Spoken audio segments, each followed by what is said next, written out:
bienvenidos a esta semana de la Escuela Judicial Electoral, que en esta ocasión se realiza por primera vez de manera virtual con la FES Aragón. Y bueno, esta pandemia nos ha obligado a reinventarnos y a imaginar formas cada vez más creativas para poder llevar actividades del campo político electoral, justamente en el contexto de un proceso electoral, de unas elecciones que ya están a un par de días.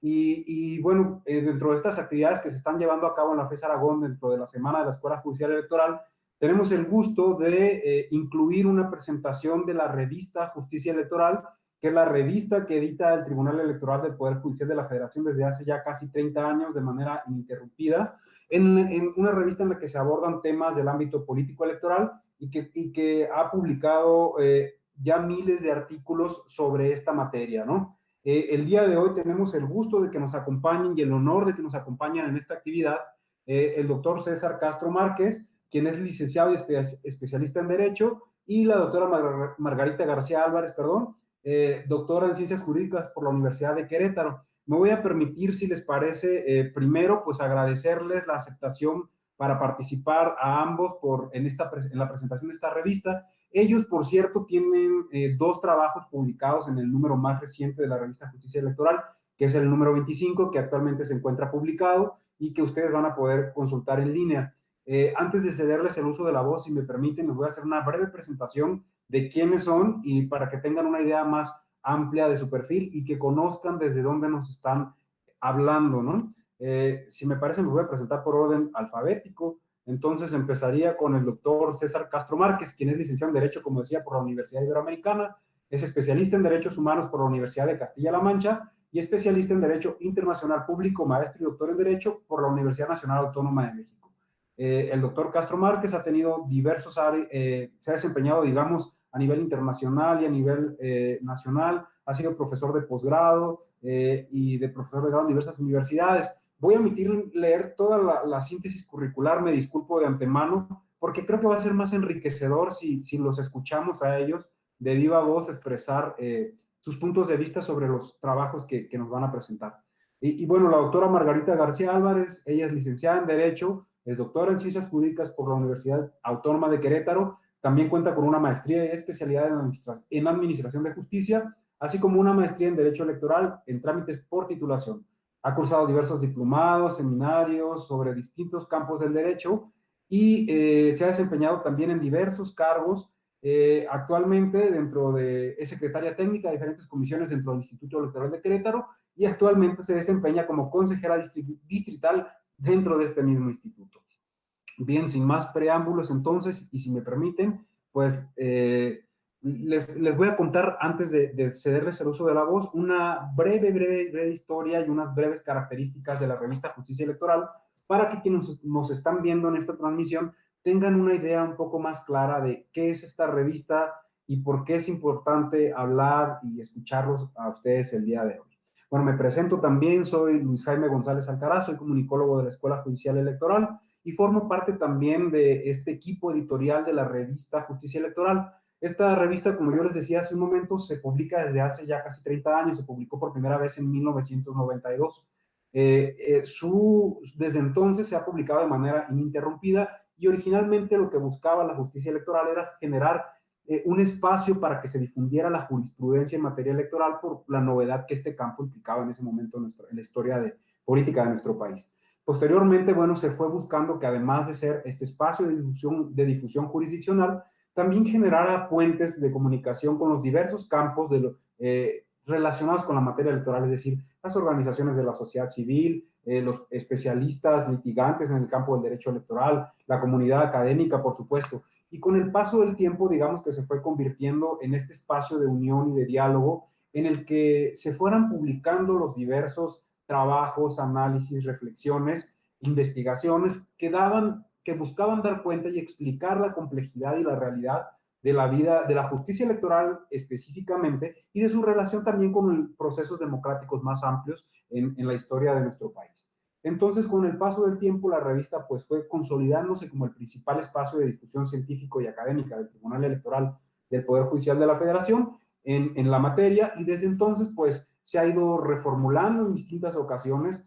Ahorita digamos que estamos en su última refundación, y en este momento la revista pues busca alcanzar ciertos niveles y estándares de calidad en los contenidos que se publica y en la calidad de los autores que se incluyen. Y bueno, para muestra los invitados que tenemos el día de hoy, por supuesto.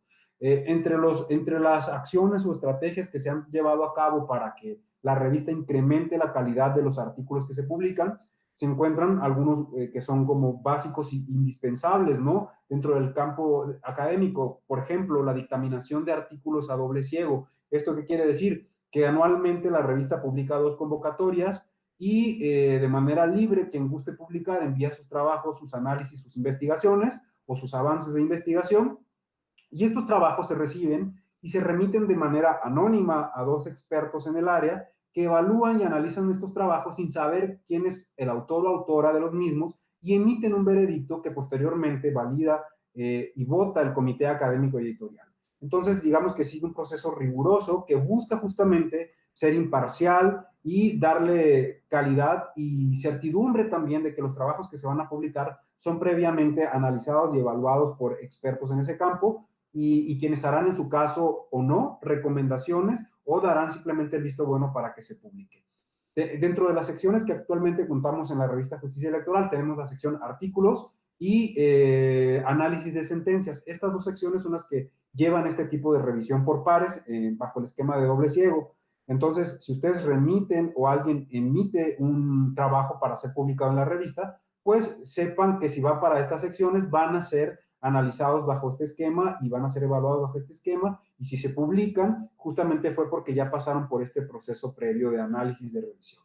También tenemos otra sección que es cultural, en la que entendiendo que los nuevos tiempos, que las tecnologías de la comunicación y la información nos han generado diversos productos que no son ajenos al campo político electoral y judicial electoral, por ejemplo, series de televisión, películas, podcasts, etcétera.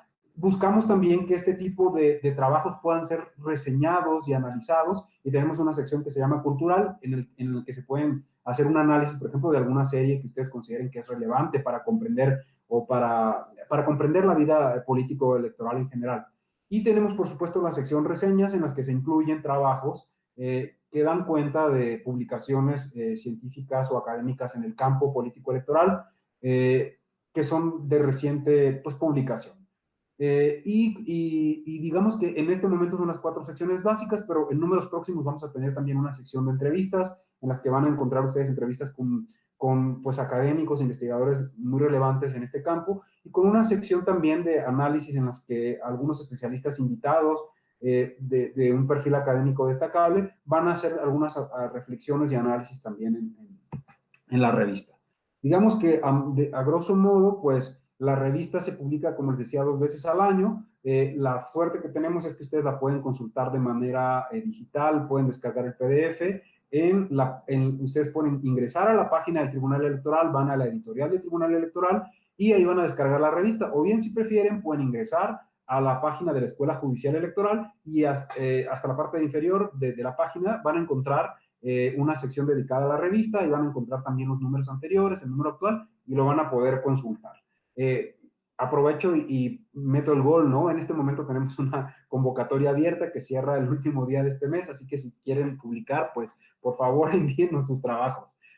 Bien, ya sin más preámbulo, les comparto que les decía que el día de hoy tenemos como invitados al doctor César Castro Márquez y a la doctora Margarita García Álvarez, quienes son autores del número 25 de la revista Justicia Electoral, y nos van a platicar un poquito pues de sus trabajos o de lo que ellos gusten además que quieran compartirnos, que puedan traer si quieren a la coyuntura que estamos viviendo en este momento. El doctor César Castro Márquez publicó el artículo que se llama Justicia Abierta, compromisos pendientes de la agenda internacional, y la doctora Margarita García Álvarez nos va a hablar de la institucionalización de los partidos políticos en México y sus formas de alianza. Creo que ambos temas son muy interesantes y ambos son muy pertinentes para el contexto electoral que nos encontramos viviendo al momento de realizar esta actividad. Respetando, si les parece, el orden alfabético, podríamos empezar con el doctor Castro y después continuamos con usted, doctora. ¿Le parece bien? Perfecto. Si les parece, podemos escuchar una primera intervención suya de entre 15 y 20 minutos. Si hay alguna duda, la podemos ir inclusive conversando, rebotando, y finalmente podríamos tener otro espacio de intervención para que puedan ustedes terminar de cerrar su participación. Entonces, doctor Castro, si le parece bien, por favor, adelante, tiene usted el uso de la voz. Muchas gracias.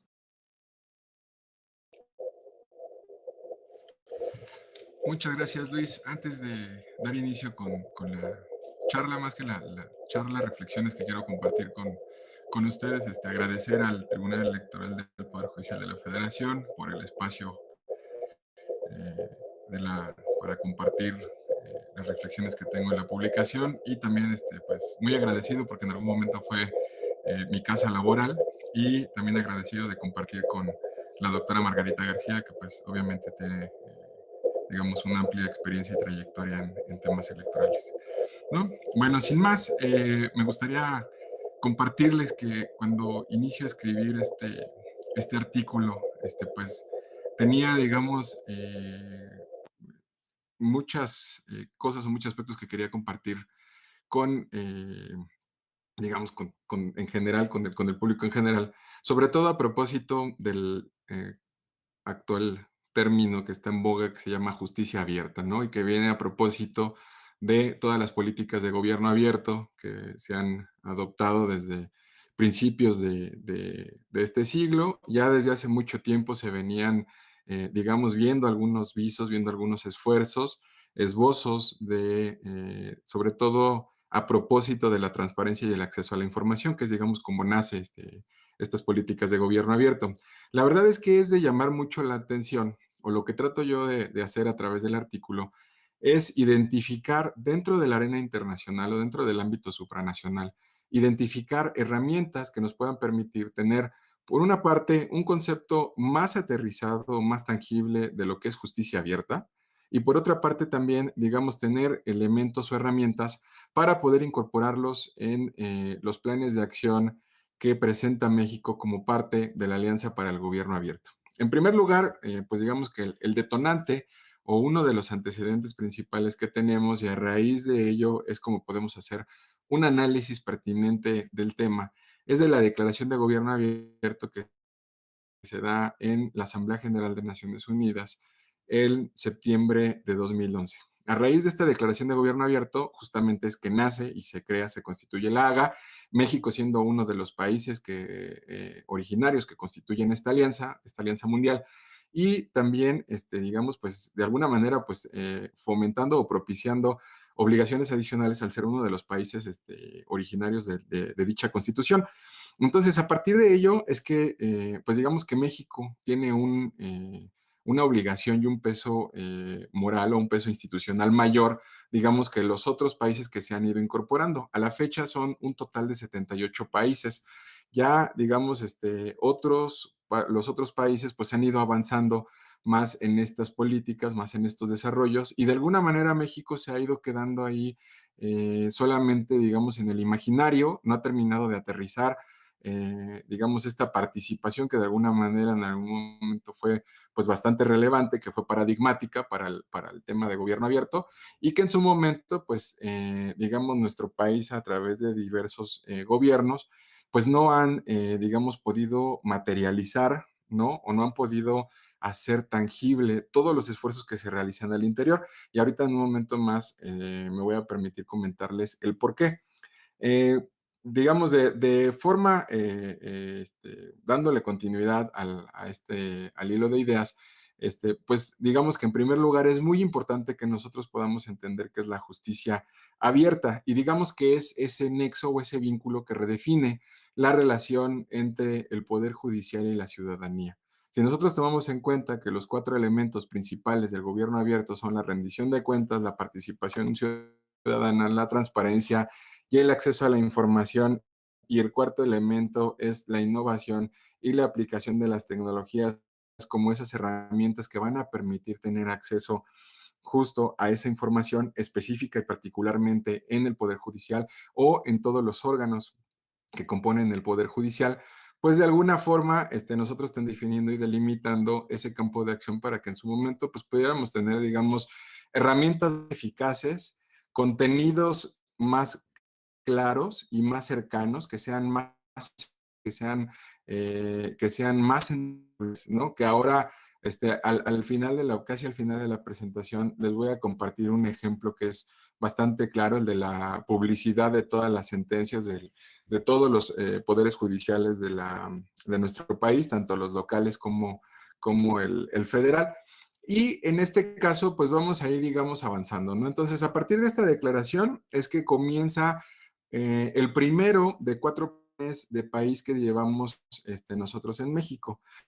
El plan original, el plan originario, que es el de 2011 a 2013, en el cual, digamos, al ser el primer esfuerzo que tenemos en materia de gobierno abierto, de los 37 compromisos, solamente se incluyen 2 en materia de administración y procuración de justicia.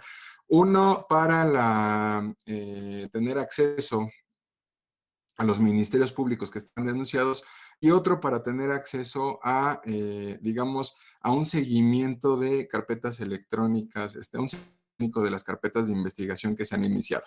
Entonces, de alguna forma, pues digamos, sí fue un buen esfuerzo, pero no teníamos tal cual, digamos, pues ya un esfuerzo, como, o digamos, algo más claro, ¿no? Algo que pudiéramos palpar de una manera un un poco más cierta y determinada. Posteriormente viene lo que se conoce como el Plan de Acción Ampliado 2013-2015, toda vez que en el de 2011-2013 el núcleo de organizaciones de la sociedad civil que forman parte de la misma Alianza para el Gobierno Abierto no participan de manera primigenia, es decir, no participan en la elaboración de los compromisos. Ya para el segundo plan, el de 2013-2015, sí participan las organizaciones, el núcleo de organizaciones de la sociedad civil, que originariamente eran 8, ¿no? Y que ahora ya son hasta 12, y en las cuales pues obviamente, digamos, ellos proponían ya en esta segunda fase, en este segundo plan, pues, digamos, propuestas temáticas que se discutieron en mesas de, en primer lugar, de una forma cerrada, solamente entre los representantes del gobierno y estas organizaciones de la sociedad civil, y posteriormente, de forma, digamos, debate abierto, en el cual se decidieron, pues, los compromisos que se iban a tener, y una de las 9, digamos, de las 9 mesas de trabajo, las 9 líneas de acción, los 9 ejes temáticos que se propusieron como prioritarios. Entre ellos se encontraba el octavo, que era el de justicia y seguridad. Sin embargo, de nueva cuenta, otra vez no se vuelve a incluir, digamos, no entramos a las entrañas o no nos adentramos a las entrañas de las obligaciones de gobierno abierto que tenemos en el Poder Judicial, tanto en la Federación y en los locales, sino que otra vez vamos, digamos, muy enfocado a materia sustantiva penal, ¿no? Con bases de datos de personas detenidas, registro de preparecidas y también datos de acuerdo con el eje de desarrollo. Posteriormente, y bueno, dentro de entre el segundo y el tercer plan, algo muy importante es que México, a partir de 2013 y hasta 2014, ocupa la presidencia del AGA, Alianza para el Gobierno Abierto, y en 2014 hasta 2015 ocupa la presidencia.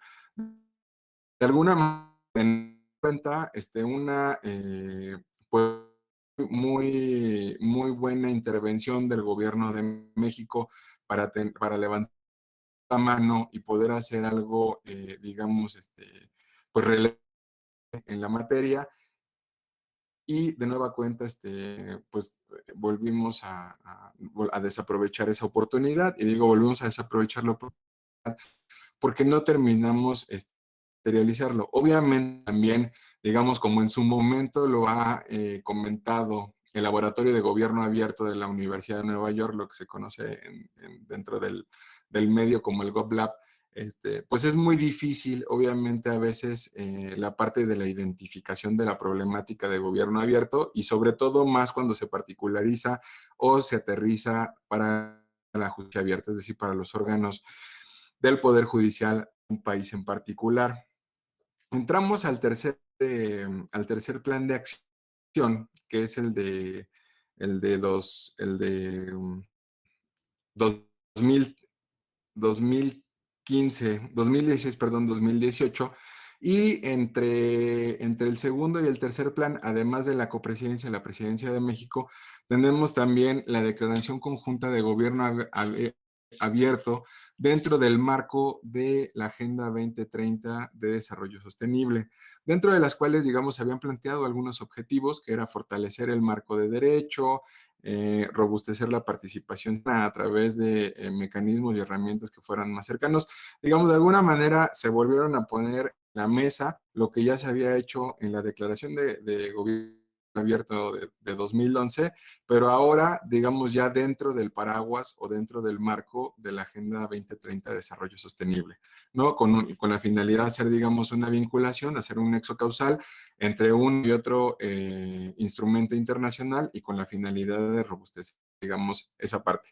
Entonces, el tercer plan, o para el tercer plan de acción nacional, que es el de 2016-2018, contamos ahora con un nuevo formato. Ahora era una consulta pública a través de un cuestionario en el cual de alguna manera de nueva cuenta trataban de identificarse otra vez ciertas áreas estratégicas o ciertas áreas prioritarias para el establecimiento de la agenda para esos 2 años, ¿no? Para, digamos, la implementación de la agenda de gobierno abierto en México para esos 2 años.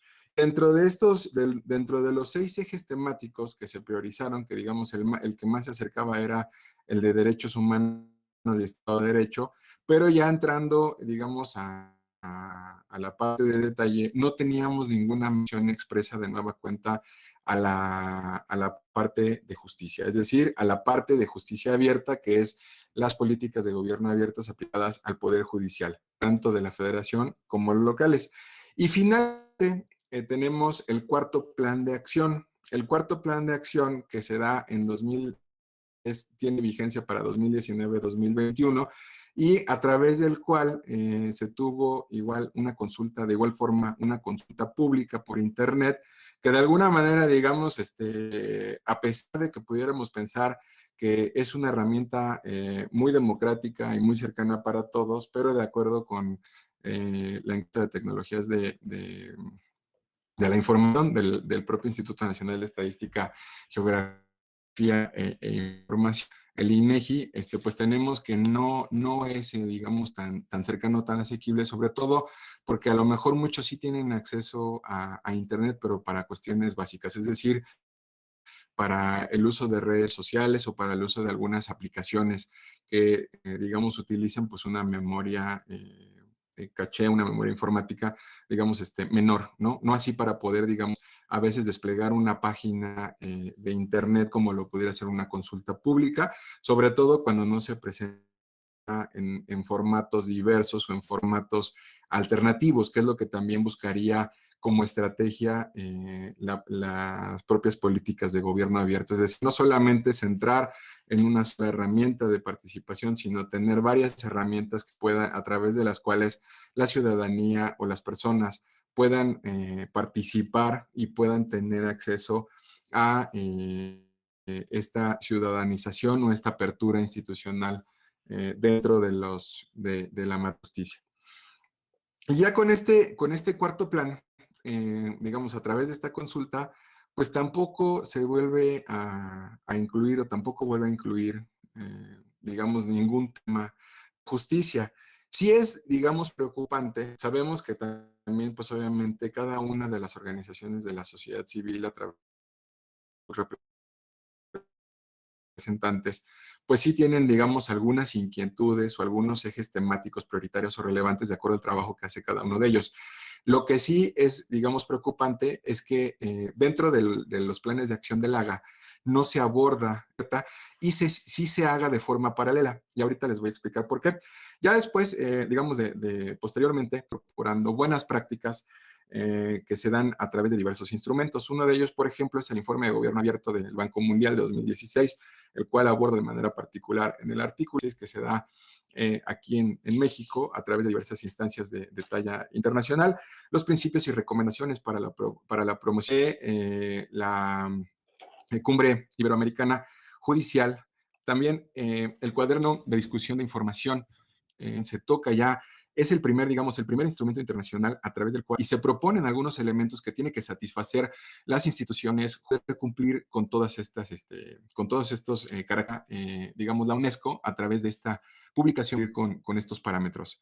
Posteriormente también la métrica de gobierno abierto, que la más reciente, los órganos del Poder Judicial de la Federación, dentro de los cuales se encuentra alta calificación, pero no buena, aceptable, pero no, todavía yo creo que 37 de calificación en materia de gobierno abierto, tomando en cuenta que del 0.01 a el 1, ¿no? Siendo la más alta, el 0.01 siendo la más, o el 0 siendo la más baja, ¿no? El Tribunal Electoral del Poder Judicial de la Federación encontrándose en un 0.72 y la Suprema Corte de la Justicia de la Nación en un 0.66.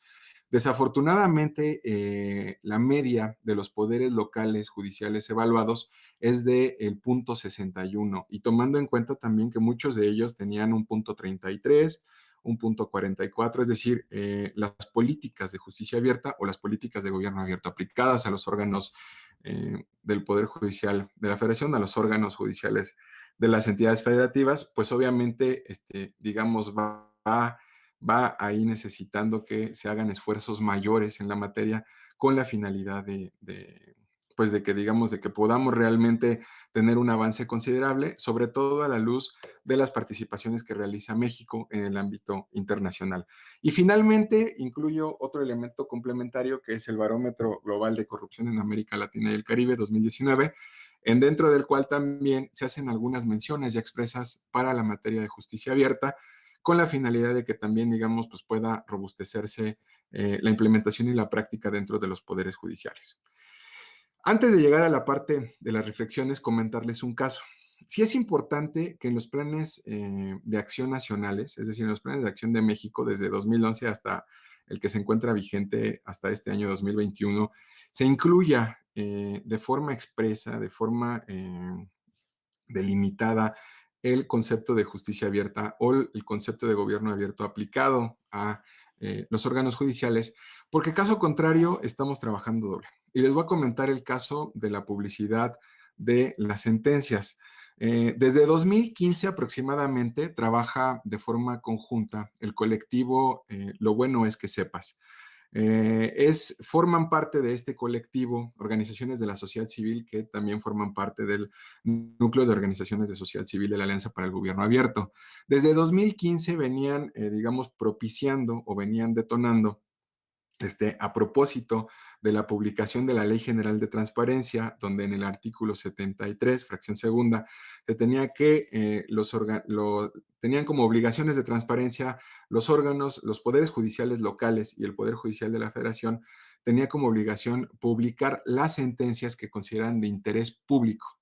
Entonces, al amparo, digamos, de la ambigüedad del término, ¿no? Aunque tenemos, digamos, dentro del derecho, tenemos pues podemos conocer bastante bien cuál es el alcance y el objeto del término de interés público, los poderes judiciales, tanto los locales como el federal no tanto, pero sí los locales, se amparaban ante esta ambigüedad para, obviamente, pues no publicar ninguna sentencia, toda vez que las sentencias ellos decían o señalaban que al ser entre particulares, pues obviamente solamente tenía efectos entre ellos y no eran de interés público y no había necesidad de esa publicación. Entonces, a través de este colectivo es que el 9 de abril de 2019 presentan formalmente en el Senado la iniciativa de reforma para que se cambiara la redacción de ese artículo para quedar como ahora se encuentra, y proponían que todas las sentencias de los poderes judiciales, tanto locales como el federal, fueran publicadas, ¿no? En octubre, si no recuerdo mal, por ahí el 16-18 de octubre del mismo año, pasa a revisión la iniciativa, la Cámara de Diputados también la aprueba y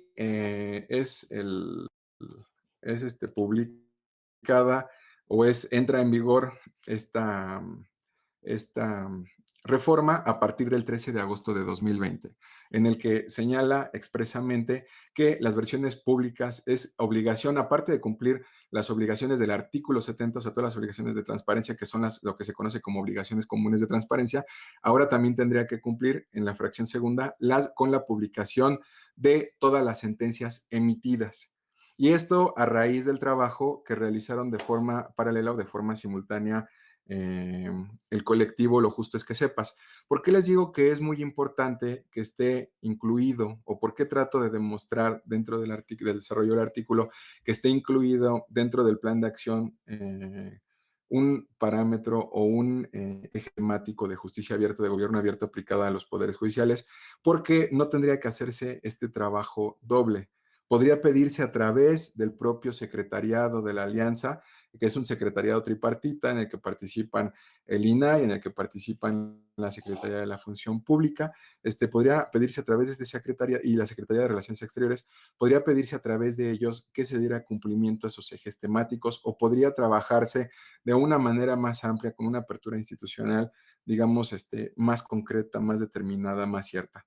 Y no estar haciendo, digamos, estos esfuerzos de forma aislada, sino hacer un trabajo más integral conjunto en el que estuviera obviamente, pues obviamente incluido dentro de estos planes de acción.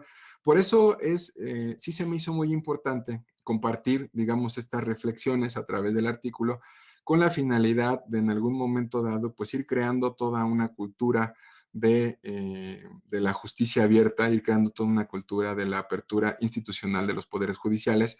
Y digamos que uno de los ejemplos, no porque estemos en esta casa, no porque estemos ahorita auspiciando el evento por el Tribunal Electoral del Poder Judicial de la Federación, pero a través de su programa estratégico institucional, el famoso PEI 2007-2020, es que ya se incluía la consolidación del tribunal abierto, como en ese momento se denominó, que viene a ser una política de justicia abierta o de gobierno abierto aplicada al Tribunal Electoral del Poder Judicial de la Federación.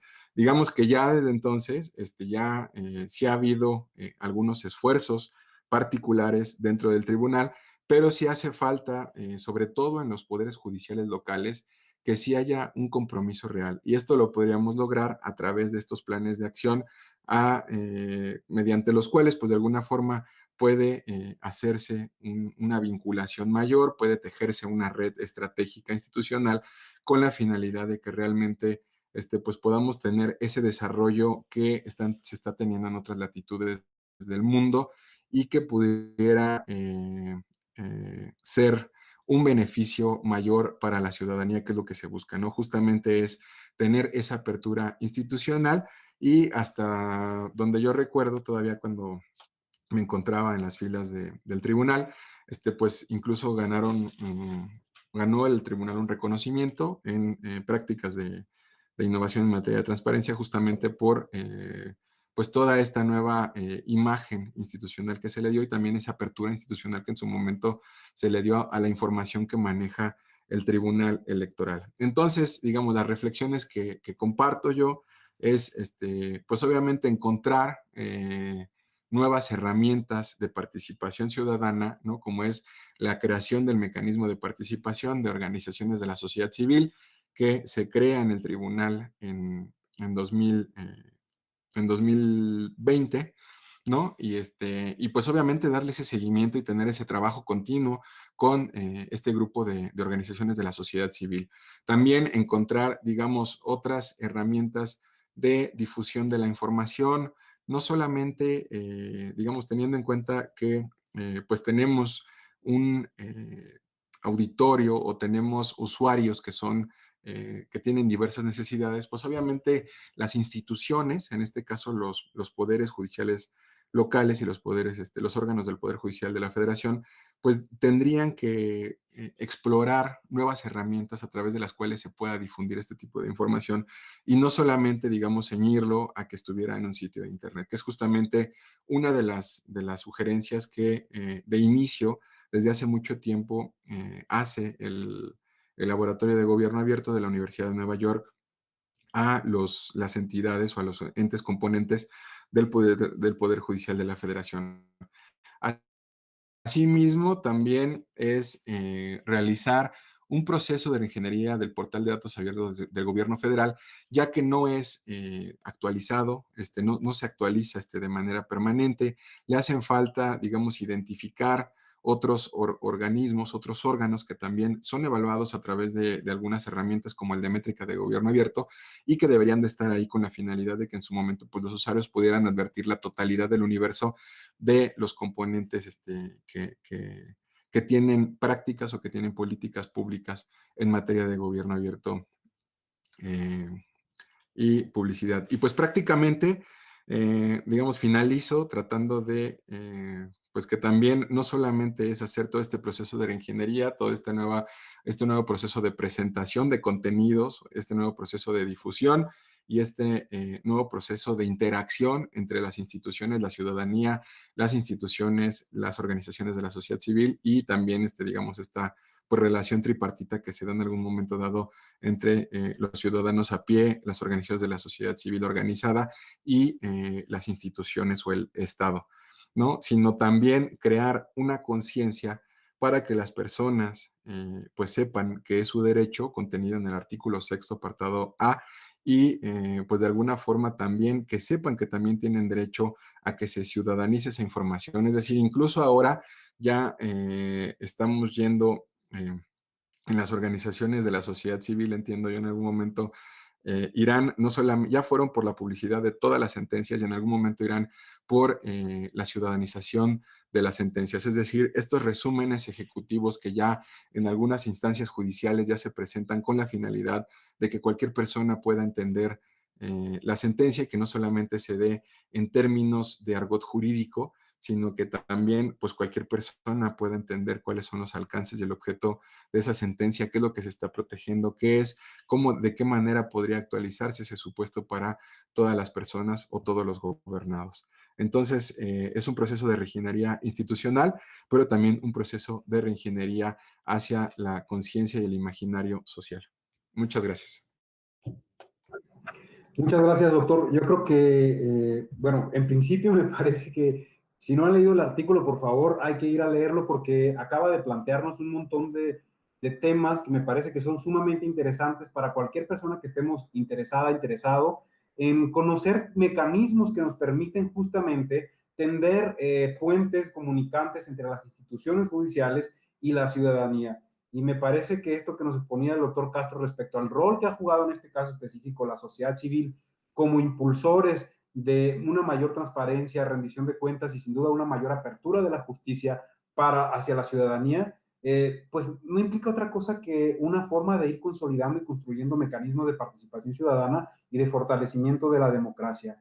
Y de verdad que es muy interesante pues conocer y también creo que es muy interesante, lo pensaba desde nuestra parte como editores, como coordinadores, como personal que trabajamos en la parte operativa de la revista que estamos presentando hoy, también cómo podemos nosotros construirnos como espacios de diálogo, de difusión de todos estos mecanismos que se están generando y que pueden también continuar por permitirnos seguir pensando formas de fortalecer estos vínculos institucionales y transparentar más y fortalecer la ciudadanía y que se conozca, que sea efectivo el conocimiento de los derechos, que me parece que sigue siendo todavía un gran reto en nuestro país, que terminemos de asumir y conocer cuáles son los derechos, cómo podemos hacerlos efectivos y cuáles son también las obligaciones de las instituciones en estos procesos y cómo podemos como ciudadanas, ciudadanos incidir en esta, o conocer por lo menos cómo se fundamenta una decisión judicial, qué se toma en cuenta, ¿no? Sin que necesariamente tengamos que ser abogadas o abogados.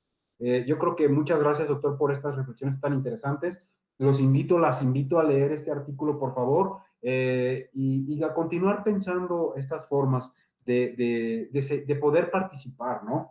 Yo le invitaría, doctor, si tiene alguna reflexión que hacer, que le demos espacio ahora a la doctora García Álvarez para que nos hable sobre la institucionalización de los partidos y sus formas de alianza, y sí estaría bueno que, o nos gustaría o agradeceríamos mucho que pudiera contribuirnos con alguna otra reflexión final sobre todos estos procesos tan complejos, dinámicos e interesantes que fortalecen y dinamizan esta relación institucional y ciudadanía, ¿no? Instituciones y ciudadanía, pues como decía, para el fortalecimiento de nuestra democracia. Bien, le daríamos entonces ahora el uso de la voz a la doctora Margarita García Álvarez, quien, como les decía hace un momento, nos va a hablar sobre la institucionalización de los partidos políticos y sus formas de alianza. Doctora, muchas gracias por aceptar participar en esta conversación, en esta charla de la Semana de la Escuela Judicial Electoral. Por favor, bienvenida, tiene usted el uso de la voz. Luis, pues muchísimas gracias y bueno, me quedé con el ojo cuadrado con el doctor César, o sea, uno está viendo así el índice, vi su artículo y dije, se ve bastante interesante, pero ahorita que lo escuché fue de, ay señor, les voy a quedar debiendo un montón ahorita que me escuchen a mí después de escuchar a César, hubiera pedido hablar primero para que dijeran, bueno, pero suele pasar, todos los que hemos litigado siempre dejas como el testigo estrella primero porque le preguntan, les repreguntan, y ya el segundo entra más suavecito, entonces bueno, me voy a permitir pues presentar más que nada la revista, porque miren, les voy a contar, yo estuve trabajando un tiempo con el doctor Luis Octavio Vado Grajales, a quien admiro muchísimo, y siempre me dijo, cuando tú vayas a presentar algo, tú ve a dar las buenas razones por las cuales deben de leerla. Y bueno, creo que una de las buenísimas razones es que César ya se dio cuenta de la calidad de los autores que tenemos, o sea, increíble. Y bueno, yo voy a partir desde, pues, una frase que me encanta mucho, ¿ok? Y me van a decir, oiga, doctora, pues, ¿qué le pasa en la cabeza eso que tiene que ver con la revista y con su tema? Bueno, esta frase se llama la patria es el otro, ¿ok? Y la dice Cristina Fernández de Kirchner, y es ver al otro y entender al otro y aceptar que el otro tal vez puede, que aunque no nos guste, tenga la razón, ¿ok? Bueno, ¿qué hace la revista? Bueno, esta revista, como ya nos había dicho Luis, es una chulada, ¿ok? Porque primero abre una convocatoria abierta, es totalmente transparente, porque de verdad cualquiera podemos mandar nuestro artículo, se analiza, nos lo publican, y bueno, ya desde ahí te está dando garantía de que fue analizado, que sea de calidad el contenido. Bueno, y me van a decir, y bueno, ¿y qué tiene que ver eso que la patria es el otro?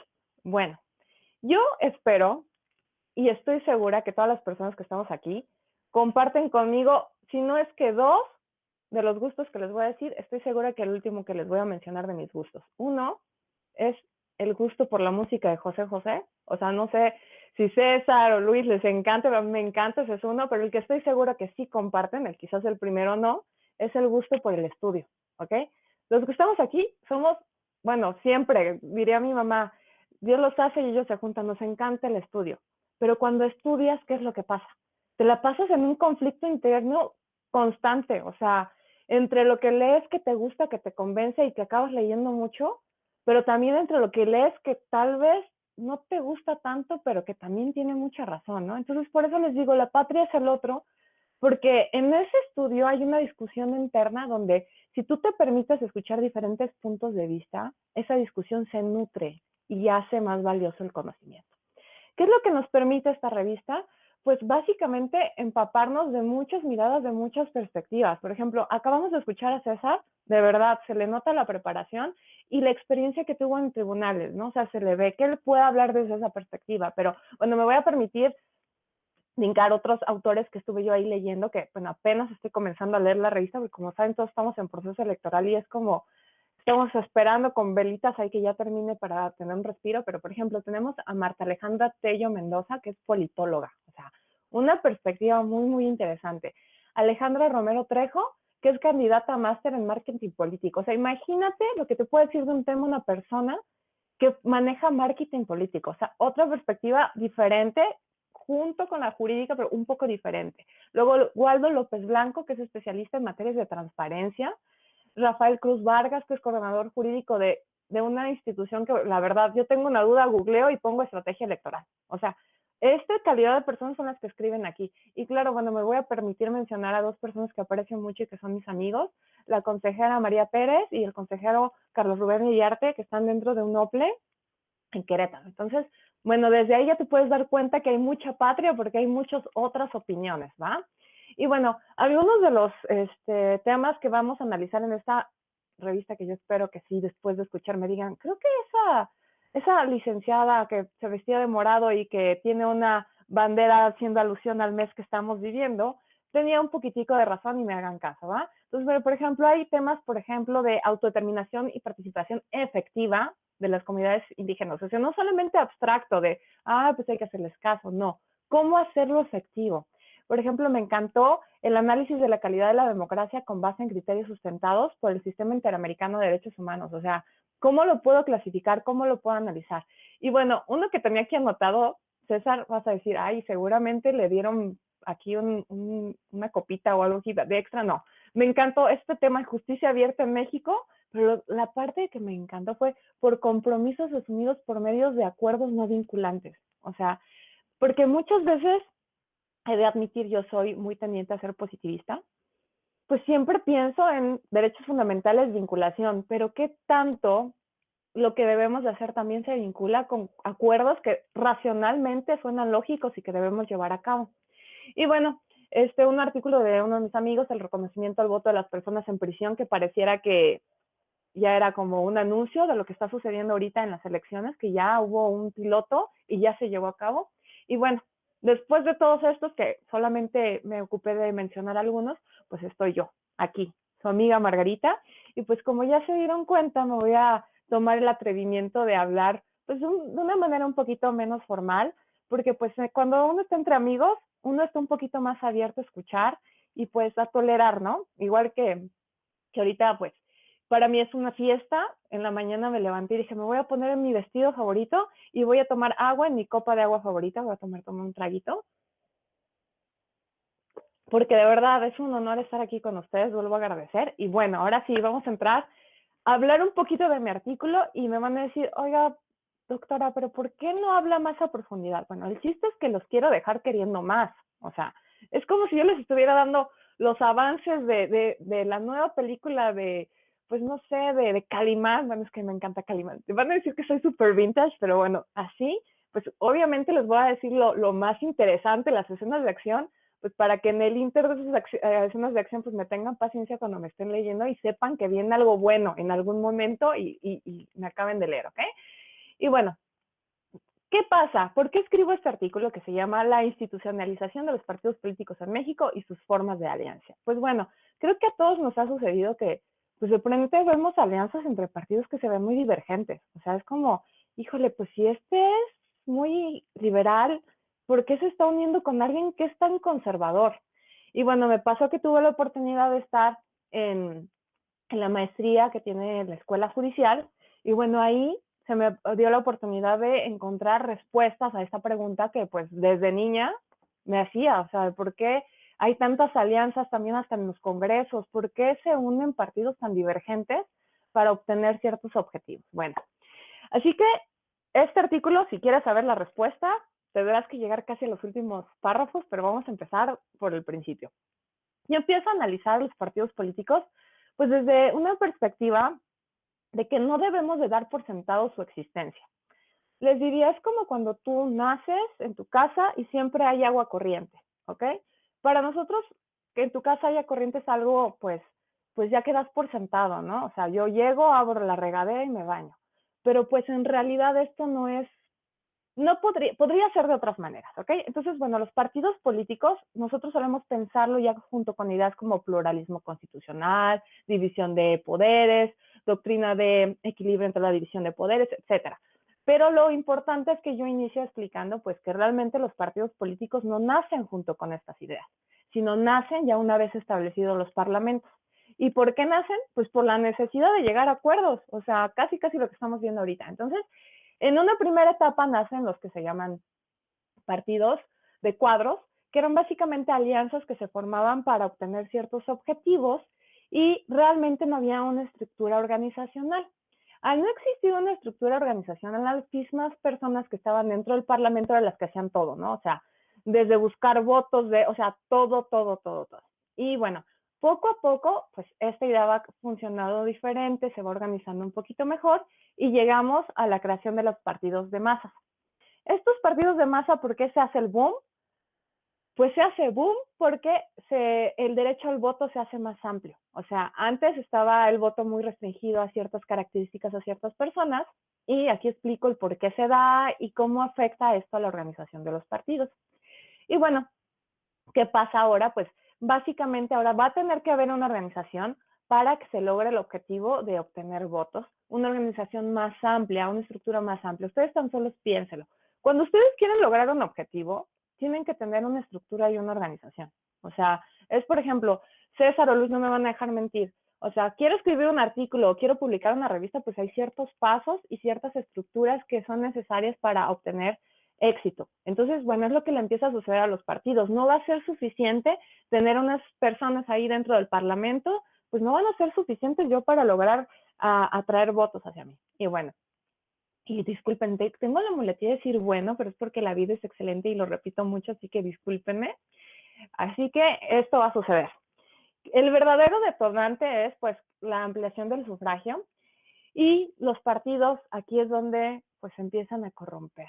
O sea, no tengo nada en contra de los partidos, pero bueno, estamos analizando desde una perspectiva abstracta, pues qué es lo que pasa.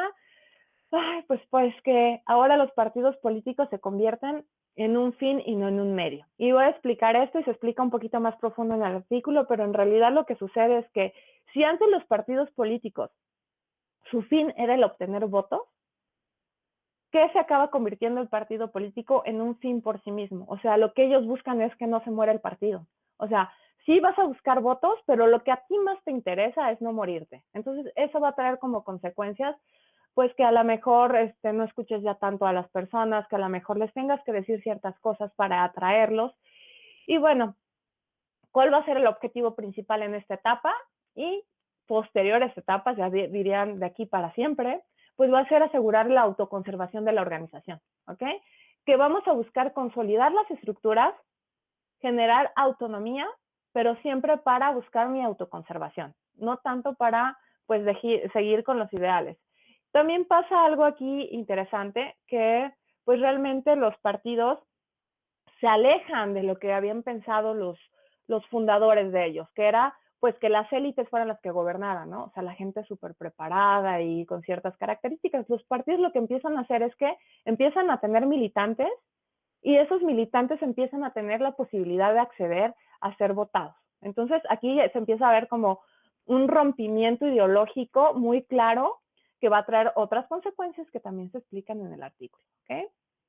Bueno, ¿qué va a pasar ahora?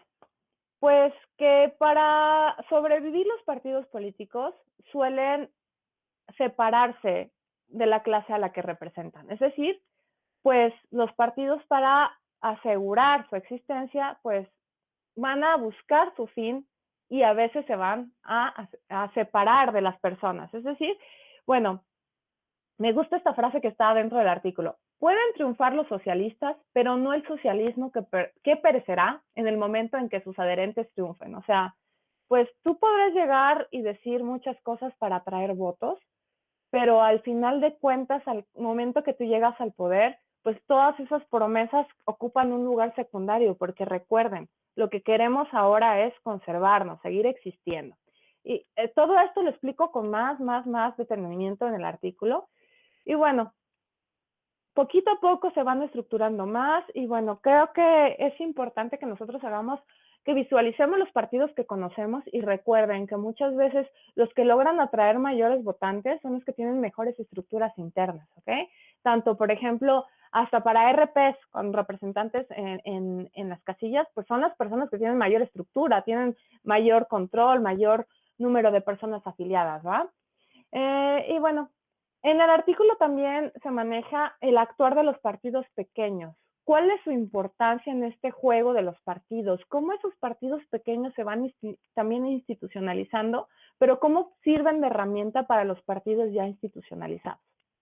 Y pues ya llegando casi a la última parte del artículo, esto es enorme, o sea, de verdad, yo cuando vi el artículo ya publicado dije, ¿y a poco yo escribí tantísimo? O sea, les voy a ser honestos, fue como el trabajo de toda la maestría y pues como que me puse a trabajar y a recopilar los datos, pero sí está enorme. Así que si por favor me otorgan la venia de leerme, pues tengan paciencia porque es un poco largo, pero les prometo que el final vale la pena. Va a ser una buena película de Calimán. Bueno, estos partidos pequeños, ¿cómo interrelacionan? Pero bueno, al final, bueno, que fue la parte que a mí fue lo que me hizo escribir el artículo, les hablo sobre las alianzas de los partidos. Y hablo en específico de una figura que se llama la coalición. Ahí les pongo un cuadrito. Yo pues tengo algo que soy súper visual. O sea, yo para lograr lograr tener el conocimiento de algo, pues ocupo muchas veces tener algo que pueda ver y dimensionar. Entonces ahí agrego cuadritos donde se explican algunas cosas. Y bueno, al final, ¿qué les digo? pues que vamos a tener coaliciones y que, bueno, va a haber partidos contrincantes que se van a unir. Y me voy a permitir leer el último pedacito, uno de los últimos pedacitos, ¿ok? Para los partidos políticos, su verdadero contrincante y el que representa un peligro real es un partido competidor, y no el que de manera simple podría pensarse que sería el opositor. Esto porque el partido opositor atrae votantes diversos a los que tiene como objetivo de captación, mientras que un partido competidor precisamente tiene la meta de atraer al mismo sector de votantes. Es decir, tiene las mismas pretensiones de casa, lo cual genera una pretensión desestabilizadora en el partido. La mejor arma contra un competidor es un ataque de hostilidad, mediante el cual se niega la validez de las pretensiones del partido rival, pero el propio objetivo de captación del voto. Lo que estoy diciendo en términos cristianos es que para que un partido se haga más fuerte, muchas veces tiene que hacer alianzas con partidos que te parecerían que no tienen nada que ver el uno con el otro. ¿Por qué? Porque así atraen más votos. O sea, el objetivo del partido político, al final de cuentas, no es perseguir sus ideales, como pensaríamos, sino es su sobrevivencia y es captar más votos. Si capto más votos, al final voy a sobrevivir. Entonces, todo este artículo va tendiente a explicar qué es lo que sucede, por qué se dan estas alianzas, y bueno, al final también explico cómo, pues, es más perjudicial cuando se hacen alianzas de partidos muy similares, porque una de las partes importantes de la institucionalización de los partidos es que tú los puedas distinguir. O sea, si por ejemplo yo tengo un partido muy conservador, su fortaleza es que tú lo identificas como conservador, pero si por ejemplo hace una alianza con otro partido también igual de conservador, al momento que tú te vas a votar o al momento que tú ya lo visualizas, te confundes. Es decir, pierde esa autonomía abstracta en las personas. Entonces trae como consecuencia pues que pierda fuerza. Es como, oye, como que Margarita se parece a alguien que yo conozco, entonces cuando pues me vuelves a ver como que no sabes de dónde, o sea, es lo mismo que pasa con los partidos. Si tú no los puedes identificar, pierden su fuerza, porque esa fuerza viene pues de que tú puedas decir, este es el otro. Entonces, si se unen con partidos que son totalmente diferentes, lo que trae son mayores votos, pero no pierden su independencia y su claridad estructural, ¿ok? Entonces, bueno, esto sería por mi parte, mi participación. Espero haberlos dejado queriendo un poco más del artículo. Y pues miren, pues yo quedo a sus órdenes. Creo que en el artículo viene mi correo electrónico, si no, pues escriben a la revista y se los pueden proporcionar. Y pues aquí está su servidora. Y muchísimas gracias, Luis, muchas gracias, César. Y pues gracias por todo. Qué bárbaro, Margarita. No, muchas gracias a ti. La verdad que la claridad con la que acabas de exponer el tema de los partidos políticos es impecable. O sea, de verdad era como toda una clase de volver a revisitar el tema de los partidos políticos. Justamente me parece que el momento electoral en el que nos encontramos, si alguien quiere ir a rever el rol el que han jugado, de qué manera los partidos políticos se han ido construyendo a sí mismos, ¿por qué toman algunas decisiones que a veces nos parecen ilógicas, entre comillas? Pues de verdad yo sí les recomiendo leer este trabajo de Margarita para profundizar y para comprender mejor por qué en este juego político esas alianzas, esas formas de tomar ciertas decisiones con determinados objetivos nos van a ayudar mucho a entender la realidad en la que estamos, ¿no? De verdad, muchas gracias, Margarita. Y en efecto, si ustedes quieren escribirle a César, a Margarita o a cualquier otro autor o autora que haya escrito en este número de la revista, por favor, en cada uno de los artículos se incluye un dato de contacto, en este caso el correo electrónico, y ahí van a contactarles. También, bueno, quiero agradecerle a Margarita por las flores que le echó a la revista Justicia Electoral, de verdad que nos honra mucho y nos sorprendes también porque no nos lo esperábamos, ¿no? Muchísimas gracias, como parte del equipo editorial de la revista, pues me encanta escucharlo y en efecto, una cosa que me gustaría mucho destacar es esta cuestión multidisciplinaria de la revista Justicia Electoral. Si bien el nombre pues sí es muy jurídico y está enfocado fundamentalmente al ámbito de jurídico electoral y muchos de los investigadores e investigadoras que publican con nosotros tratan temas específicamente de derecho electoral. Lo cierto es que estamos abiertos justamente a esa pluralidad de voces porque pues, somos una sociedad plural y diversa que requiere incluir todas las voces todas las voces pueden y deben ser escuchadas desde el punto de vista de todos los puntos de vista en realidad, pero también en la cuestión de construcción del conocimiento, ¿no? Y la verdad es que la justicia electoral, si bien puede ser vista y analizada desde el campo específicamente jurídico, Lo cierto es que las ciencias sociales constituyen un abanico bastante amplio, desde el que es posible ver a la justicia electoral como un fenómeno que puede ser analizado desde el marketing, desde la sociología, desde la comunicación, desde la psicología social, en fin, o de la unión de todas ellas, ¿no? De manera interdisciplinaria también. Así que, pues, en efecto, por ejemplo, este número es uno de los números más robustos que hemos publicado. Contiene 14 artículos que incluyen diversos temas, como ya veían, el de la justicia abierta, el de los partidos políticos, paridad de género, acciones afirmativas para personas con discapacidad, entre otros, y también incluye análisis específicos de determinadas sentencias que se han tomado también en diversos temas, ¿no? Por ejemplo, nulidades de las elecciones, medidas cautelares en materia de radio y televisión, marginación indígena, entre otros. Entonces, el abanico es bastante diverso, ¿no?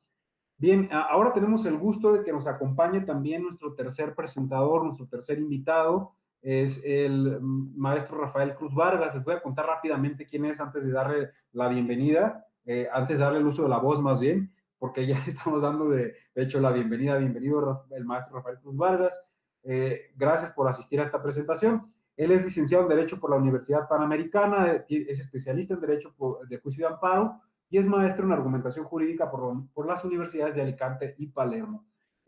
Actualmente es coordinador de consultoría jurídica en materia electoral y la clínica de litigio electoral de Estrategia Electoral, una consultoría especializada en temas de derecho electoral, y además es un laboratorio de reflexión, pues digamos, permanente sobre temas electorales y visto de manera más amplia, sobre democracia. El maestro Rafael Cruz escribió en este número sobre los ajustes jurisdiccionales por razón de género en las listas de representación proporcional. Así se titula el artículo, de hecho: ajustes jurisdiccionales por razón de género en las listas de representación proporcional, una acción afirmativa judicial.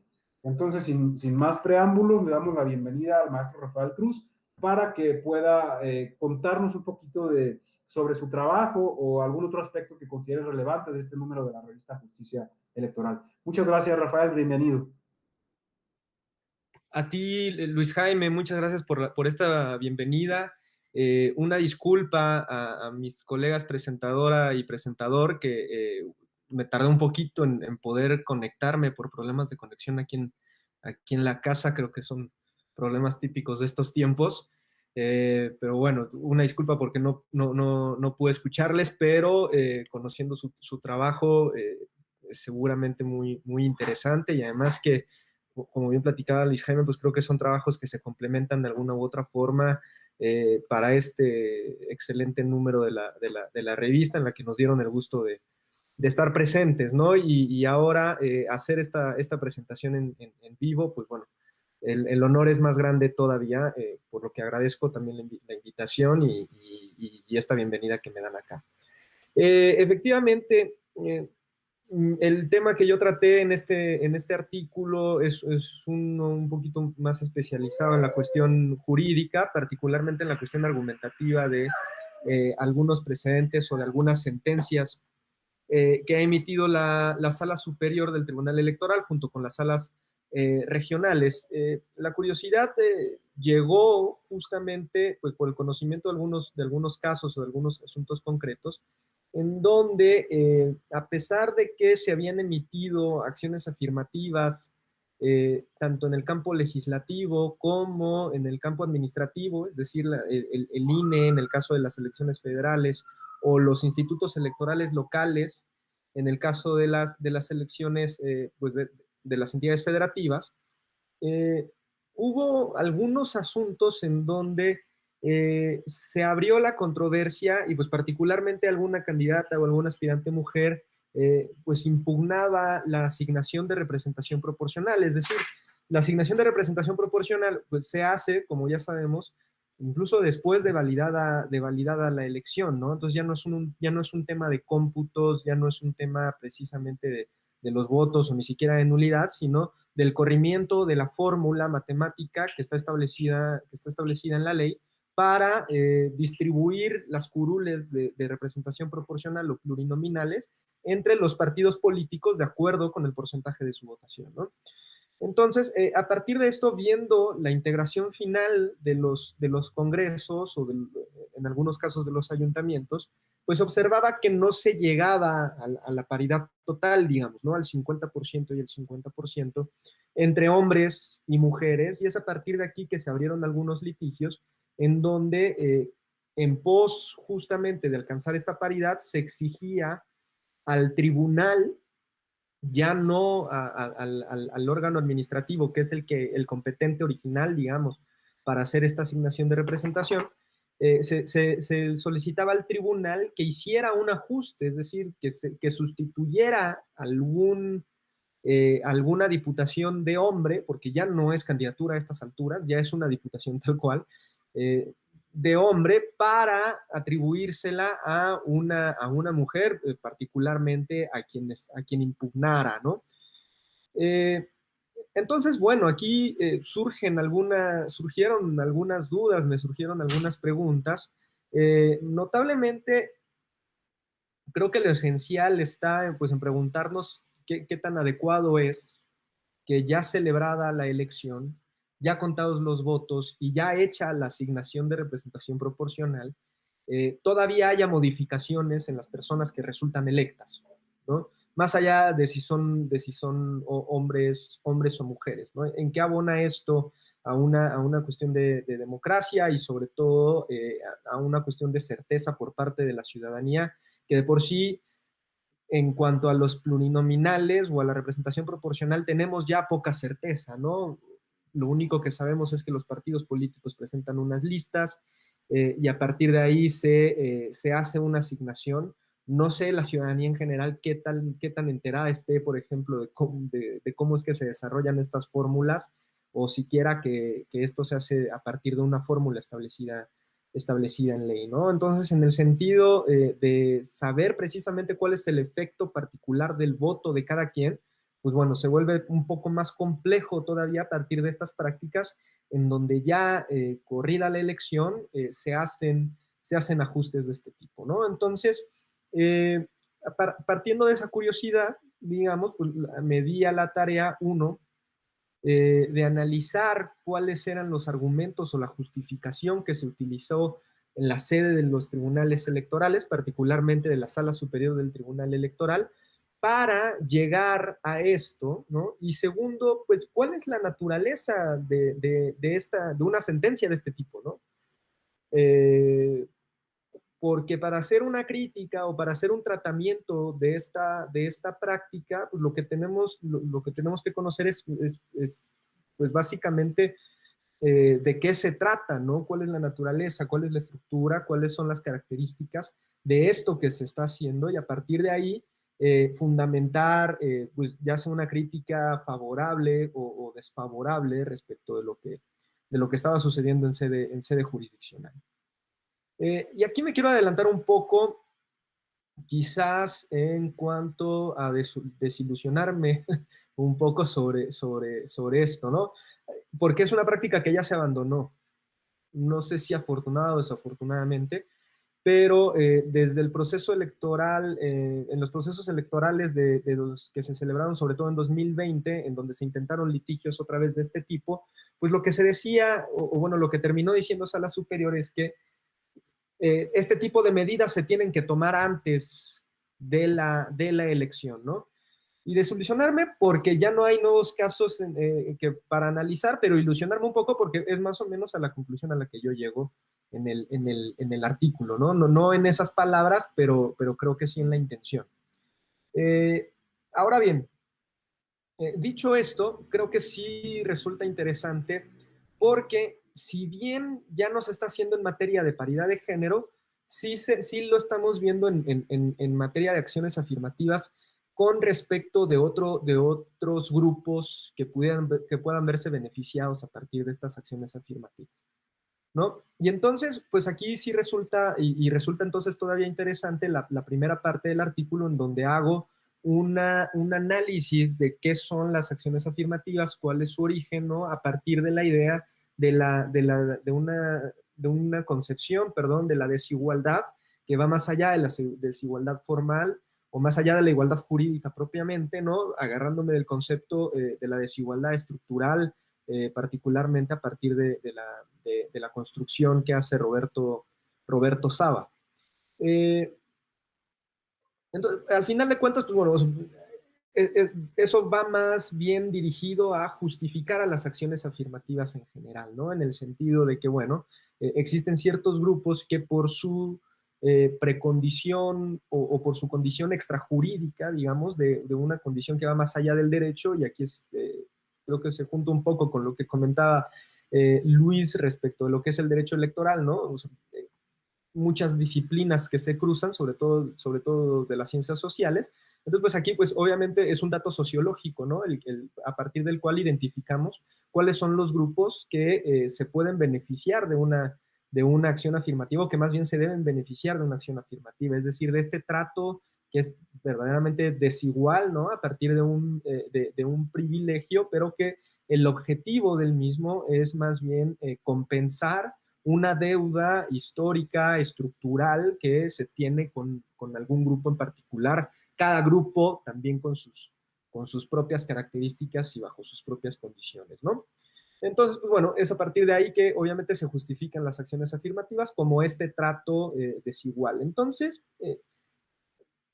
y aquí, pues bueno, sí, intentando hacer adentrar las acciones afirmativas dentro de una tipología normativa, porque me pareció interesante para el análisis, a partir pues bueno, para empezar, creo que no debemos confundir a la acción afirmativa propiamente con un principio de paridad o con un principio de igualdad jurídica. Una cosa es el principio y otra cosa son las reglas que se implementan para darle cumplimiento, para materializar ese principio, ¿no? Entonces, las acciones afirmativas, pues más bien creo que se parecen un poco más a las segundas. El análisis se desarrolla un poco más detalladamente en el artículo, obviamente. Y entonces la siguiente pregunta obvia es, pues bueno, un órgano jurisdiccional, está facultado, ¿no?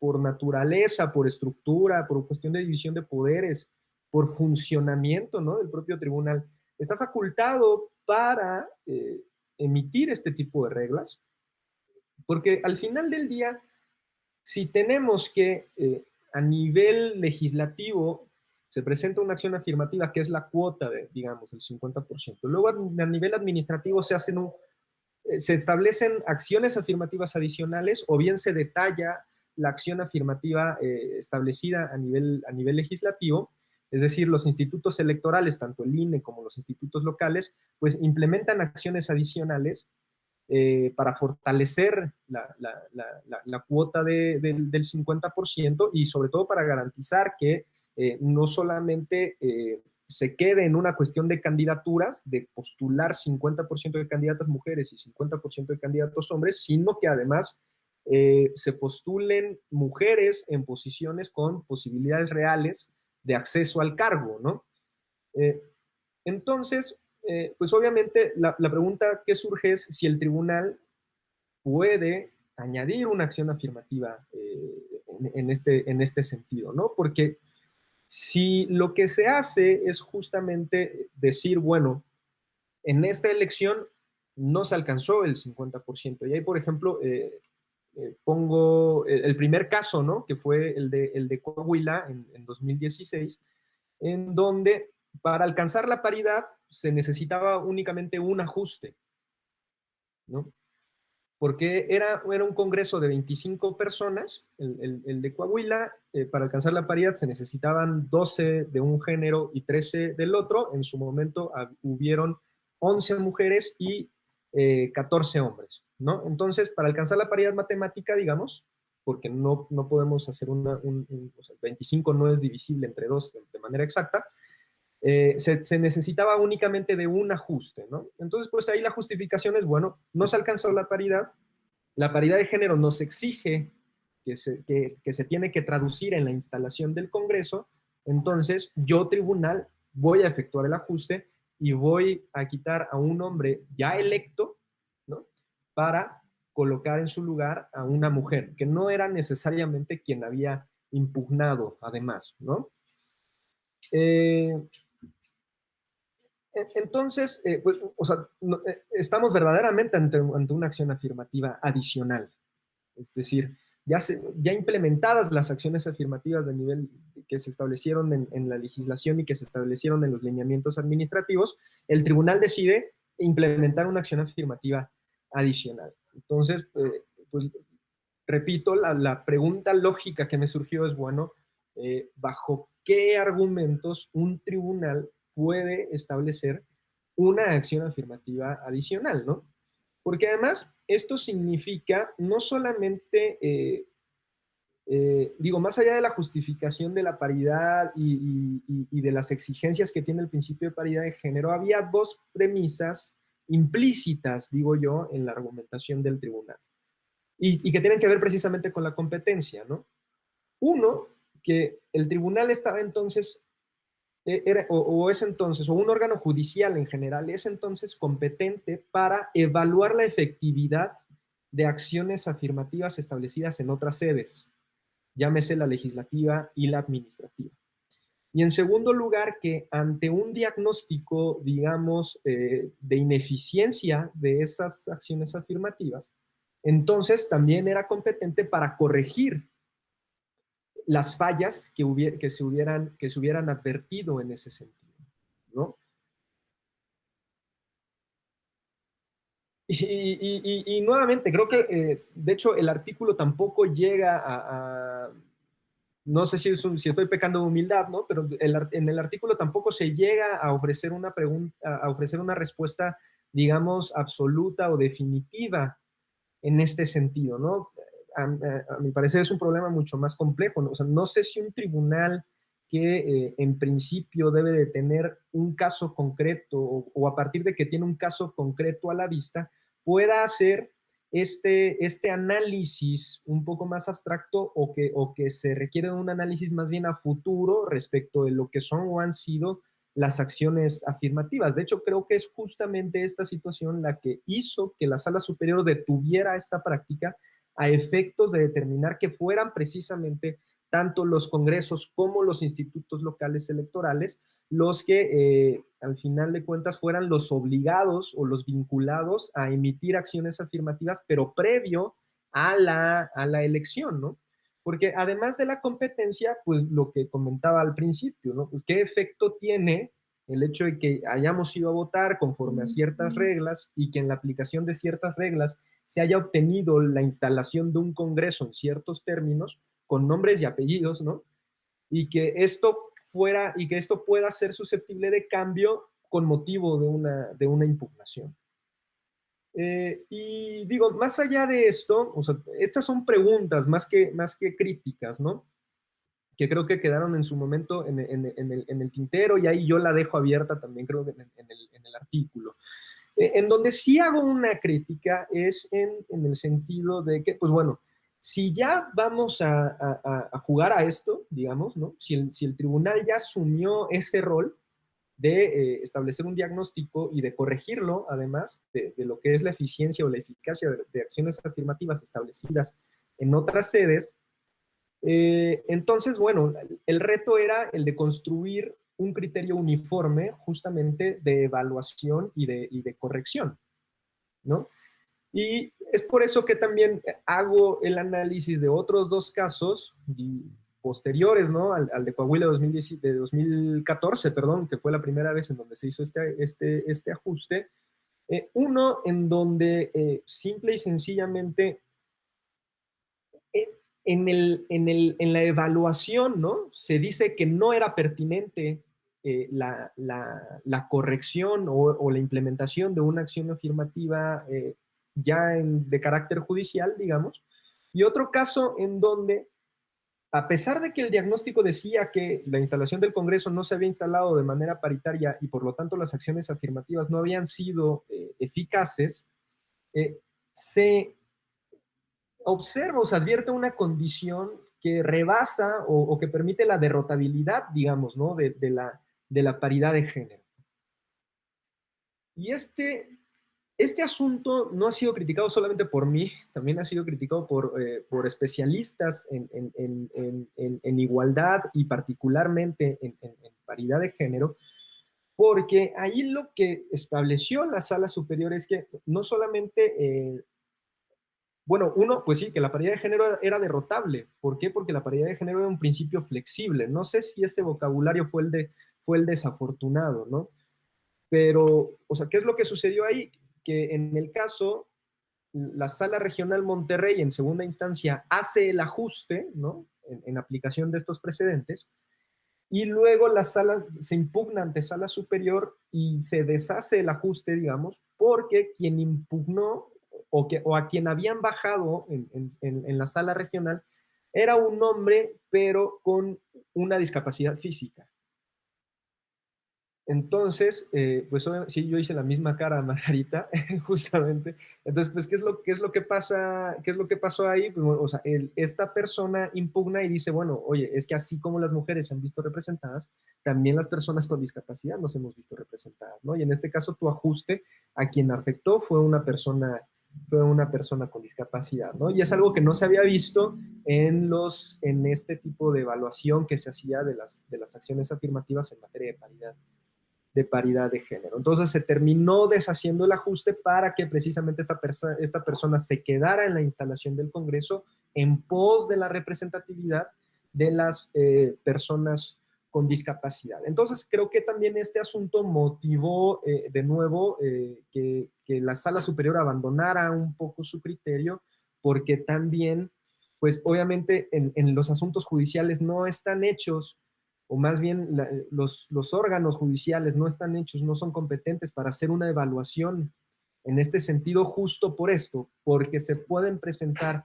casos concretos que más bien le corresponde a otro tipo de autoridades que sí tienen como que esta, digamos, capacidad orgánica, ¿no? O estructural de prever a futuro, porque el tribunal no está hecho para prever a futuro, el tribunal está hecho para resolver a partir de un caso que tiene a la vista y a partir de hechos pasados, ¿no? Si bien puede prever algunas consecuencias respecto de sus sentencias, tampoco es que las pueda prever todas, porque quizás ahí ya nos estaríamos aventando una cuestión de legislar.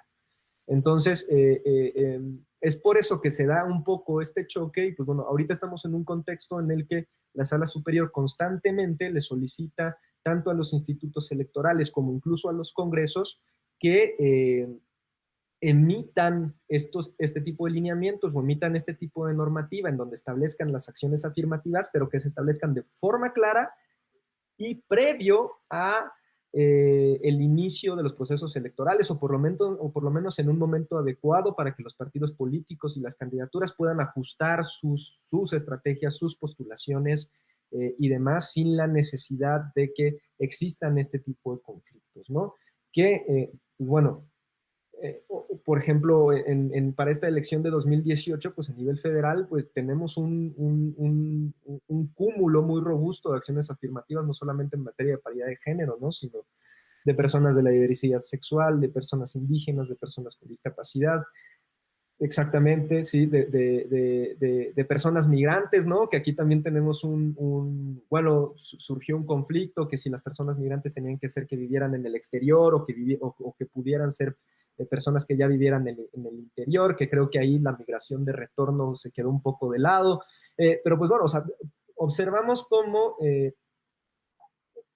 si bien en un momento dado parece fácil identificar los grupos que tienen que ser beneficiados a partir de las acciones afirmativas, nos encontramos ahora en un contexto en el que lo que se vuelve complicado ahora es las personas en concreto, ¿no? ¿Quién tiene mejor derecho o quién tiene un derecho a beneficiarse de las acciones afirmativas en particular? Lo hemos visto con la autoadscripción calificada indígena, lo hemos visto con la cuestión también de la diversidad sexual, por ejemplo, el caso de los muxes en Oaxaca.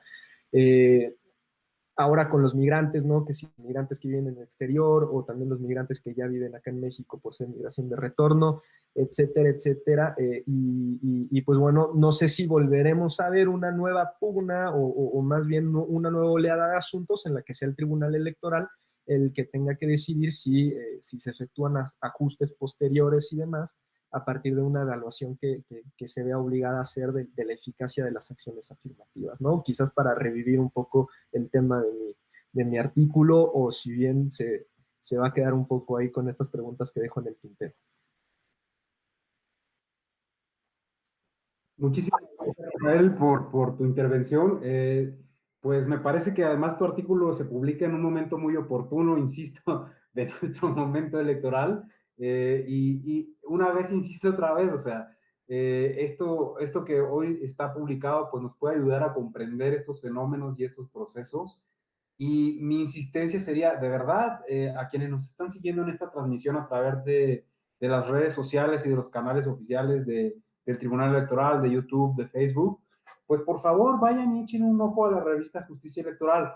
Van a encontrar inclusive tal vez artículos como este de Rafael que pueden ayudarles a comprender mejor, quizá para cuando, cuando vean esta transmisión que va a ser pasado las elecciones, un día, dos después, posiblemente les puedan estos trabajos ayudar a comprender pues algunas situaciones o resultados inclusive que podamos advertir y algunas configuraciones que posiblemente se van a dar en algunos legislativos por ahí. Entonces, insistiría en que revisen la revista.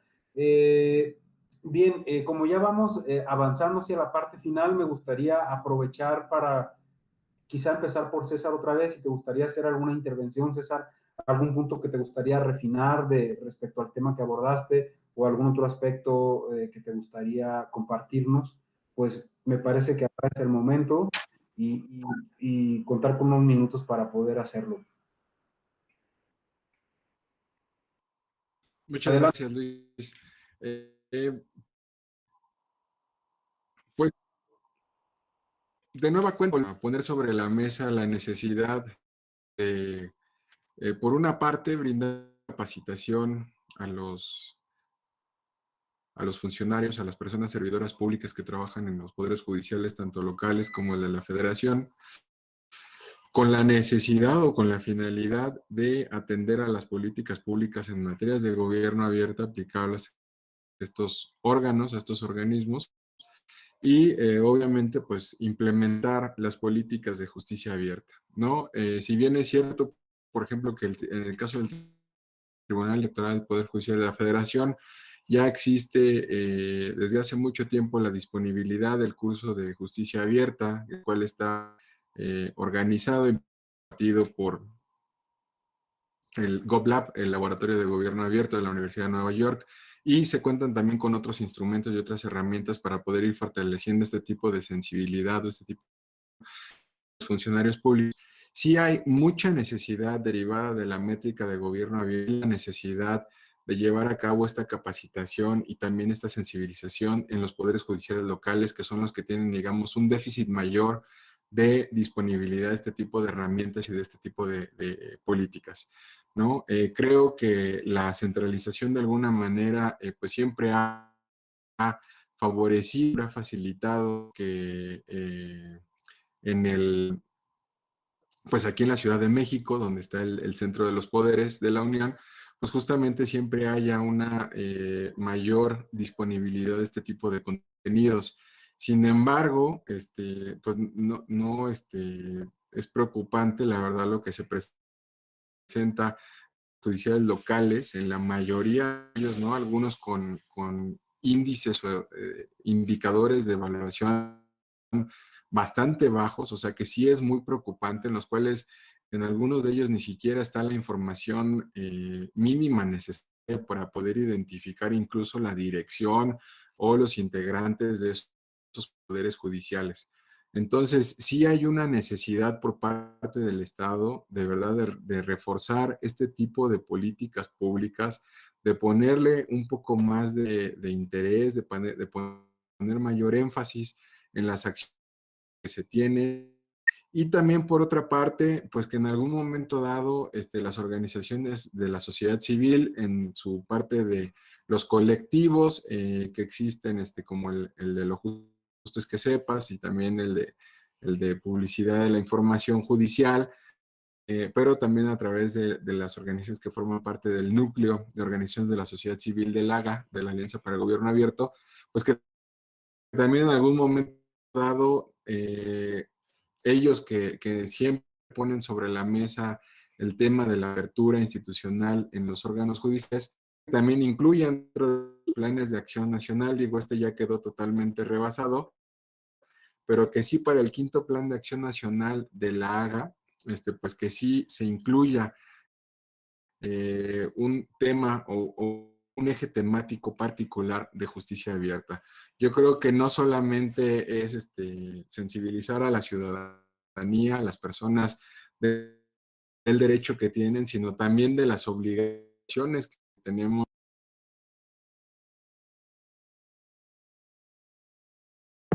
Muy bien, César, te agradezco mucho tu intervención y tu participación.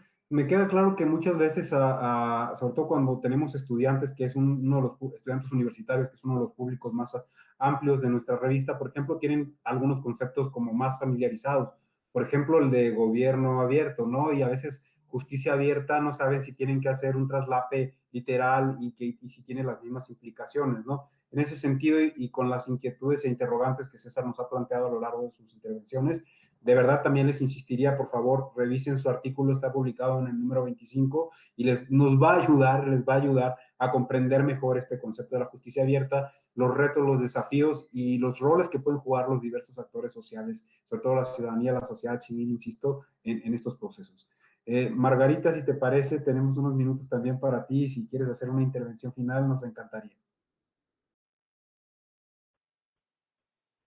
Pues muchísimas gracias, Luis. Pues no sé, bueno, no estuviste, Rafael, en la presentación, pero pues yo me puse a leer un poquito de los artículos que a mí me llamaron un montón la atención y te mencioné a ti, porque la institución donde está Rafael, o sea, de verdad, si ustedes tienen una duda, así acaba de pasar hace 10 minutos algo en materia electoral, ponen su institución, googlean y ya les están explicando con manzanitas y con todo lo que tienen que saber. Entonces los recomiendo un montón.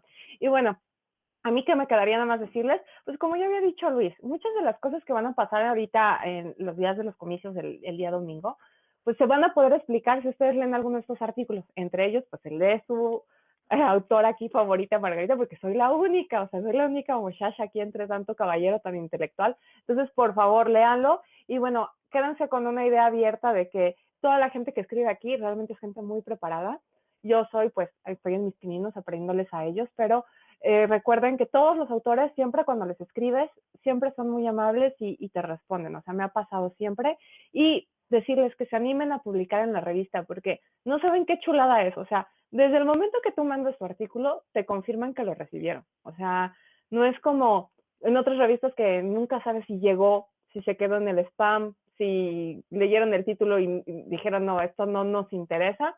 Te responden, dan seguimiento, una vez que lo aprueban, o sea, el proceso editorial son una chulada de personas, o sea, yo lo mandé y pues me faltaban que una que otras comillas, hasta me dio pena y ellos te revisan tu artículo, lo hacen con mucho cariño, te sientes querido, o sea, Luis desde hasta el momento cuando te escribe, espero que tus seres queridos se encuentren bien, o sea, te sientes acogida, sientes que es una institución cálida, no es cualquier cosa. Así que les hago esa invitación, hago invitación que lean a César, a Rafael y a todos los compañeros que están en la revista, incluidas a mi amiga María Pérez y al el profesor Carlos Eguiarte. Y bueno, sería todo por mi parte, ya mis comerciales. Casi saco aquí un chocolate o algo más. Bueno, muchas gracias. Muchas gracias a ti, Margarita. Muchas gracias por tu generosidad, ¿no? Por supuesto, hacemos siempre, y me atrevo a decirlo todo el equipo de la Dirección de Divulgación y de la Escuela Judicial Electoral, pues un mejor esfuerzo para atenderlo lo mejor que se puede y siempre estamos intentando estar siempre muy atentos, ¿no? Somos humanos y alguna vez se nos podrá ir algún error, por supuesto, pero intentamos sí ser muy rigurosos en todo el proceso y bueno, a veces nos tardamos mucho, pero es necesario que eso sucede bajo los sistemas de doble ciego, ¿no? Que de repente algún autor te dice, sí, acepto dictaminar, pasa su tiempo el plazo, no acepta, al final dice, ay, no tuve tiempo, lo siento, no lo voy a poder hacer. Y hay que buscar otro, y en fin, a veces son procesos que sí se extienden mucho, pero bueno, la verdad que sí lo hacemos con mucho cariño, ¿no? Así que tengo que decir eso.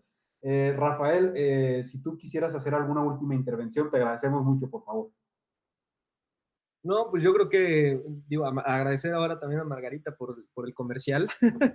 Pero sí, efectivamente, pues los trabajos de divulgación son eso. Y también, sí, la verdad es que admirabilísimo el trabajo editorial que hacen de los escritos que manda uno. La realidad de las cosas es que si mi escrito es bueno es por el trabajo editorial que le hicieron al texto, al artículo que yo les mandé. Y agradecer a César, interesante su pieza, es curioso, ¿no? Como quizás estamos mal acostumbrados a los malos tratos, pero pues, por ejemplo, uno como electoralista, pues la verdad es que agradece muchas de las prácticas de transparencia que se tienen en el tribunal electoral, ¿no? Se entiende que no son suficientes, pero si viéramos en otras materias, la realidad de la cosa es que es otro mundo, ¿no? O sea, el simple hecho de que encuentres todas las sentencias publicadas del Tribunal Electoral, por lo menos a nivel federal, eso es de agradecer y por ejemplo, lo vemos, pues, o sea, se ven los frutos, por ejemplo, en que se está construyendo un sistema de precedentes en materia electoral, ¿no? Entonces, esto no sería posible sin ese trabajo de publicidad. Pero bueno, la realidad es que sí, queda mucho por hacer, no se debe de quedar, no se debe de quedar ahí. Y por lo otro, pues bueno, es por eso que quizás los electoralistas nos gusta o por eso nos apasiona la materia electoral, por las cuestiones tan interesantes que se llegan a ver, no solamente a nivel estrictamente jurídico, ¿no? sino de otras cosas, y pues por la relevancia que tiene en el país. O sea, el día de hoy eso queda más que claro, y lo que va a suceder el 6 de junio, pues bueno, pues tiene mucho de lo que va a suceder es por lo que se ha hecho y por lo que se ha resuelto a través de las autoridades electorales, y justamente en la revista de Justicia Electoral se encuentran muy buenos análisis, muy buenos estudios del día a día de las autoridades electorales, que sirven justamente para comprender el fondo de todas estas cuestiones, ¿no? Entonces, pues como entiendo que esto va dirigido a estudiantes, este evento, entonces, sí, definitivamente recomendar su lectura, su consulta, siempre, porque además todos los artículos están súper disponibles, es muy fácil acceder a ellos, ya sea a través del sitio del Tribunal Electoral u otros sitios como investigaciones jurídicas y demás. Entonces siempre caes con ellos y siempre caes con algo interesante que o te deja dudas o por lo menos te lleva a alguna otra fuente y demás. Entonces, bueno, yo nada más también agradecer la posibilidad de estar en este espacio y el trabajo editorial que le hicieron al artículo. Muchas gracias. No, pues al contrario, muchísimas gracias a ustedes, ¿no? Muchas gracias a nombre del equipo editorial de la revista, a nombre de la dirección de la Escuela Judicial Electoral, la doctora Gabriela Rubalcaba García. Yo les agradezco muchísimo que hayan aceptado participar en esta semana de la Escuela Judicial Electoral que se organiza junto con la FES Aragón. Y para nosotros es un gran honor haber cerrado esta semana de actividades con la presentación de esta revista, ¿no? Posteriormente va a haber una clausura este mismo martes 8 de junio en vivo, que se transmite en vivo, pero esta es nuestra última actividad en esta semana. De verdad, muchas gracias al doctor César Castro, a la doctora Margarita García Álvarez, al maestro Rafael Cruz por haber aceptado participar en esta presentación de este número de la revista Justicia Electoral. Y de verdad las invito a que por favor revisen la revista, que se apropien de los contenidos, que puedan inclusive ponerse en contacto con los autores, que inclusive pues que publiquen en la revista, ¿no? Insisto, en este momento tenemos una convocatoria abierta que cierra el último día de este mes, por si tienen algún trabajo en proceso, pues quizá lo pueden someter a publicación, enviarlo y por supuesto será pues, evaluado, analizado y si cumple con los procedimientos que mencionamos al final de esta charla, pues seguramente será publicado.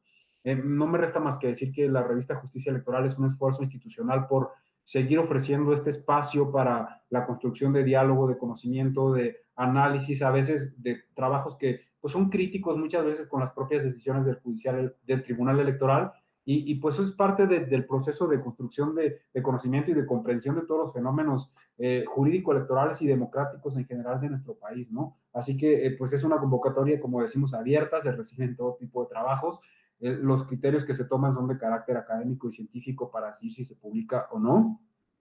La invitación está abierta. Y también, bueno, no me gustaría finalizar esta intervención sin, además de agradecerles a nuestros invitados, por supuesto agradecerles a todas las colegas, compañeras de la Dirección de Divulgación que hacen posible que esta revista salga adelante, a la directora Bárbara García, también al equipo editorial de la Dirección de Documentación, que es el responsable de hacer una revisión muy minuciosa de los textos a los que se referían ahorita Margarita y Rafael Cruz. De verdad revisan hasta si una coma, si una comilla, si cualquier cuestión de sintaxis, etcétera, etcétera, hacen un análisis muy, muy detallado.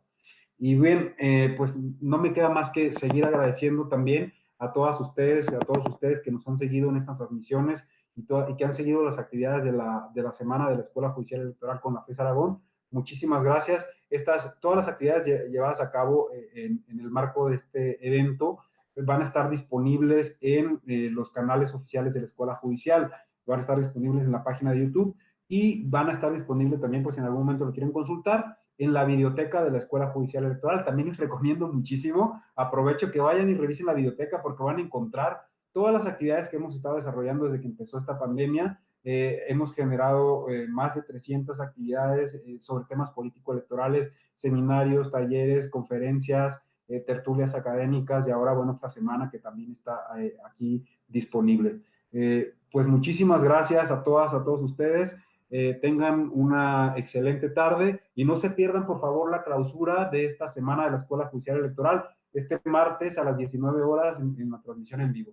Muchísimas gracias a todas y a todos y seguimos en contacto por las redes sociales y las vías de comunicación de la Escuela Judicial Electoral. Muchas gracias y hasta luego.